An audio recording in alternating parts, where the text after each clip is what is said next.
اللہ الرحمن الرحیم۔ مسئلہ یہ ہے کہ روزے کی حالت میں ٹوتھ پیسٹ کا استعمال، چاہے وہ ٹوتھ پاؤڈر ہو چاہے وہ ٹوتھ پیسٹ ہو، روزے کی حالت میں اس کا استعمال کرنا جبکہ حلق میں اثرات جانے کا شک ہو تو اس وجہ سے اس کا استعمال یہ مکروہ ہے۔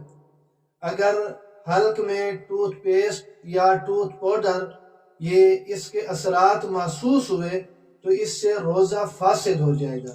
اس لیے روزے کے دوران ٹوتھ پیسٹ یا ٹوتھ پاؤڈر کا استعمال نہ کریں، بلکہ روزہ بند ہونے سے پہلے اس کو استعمال کر لیں۔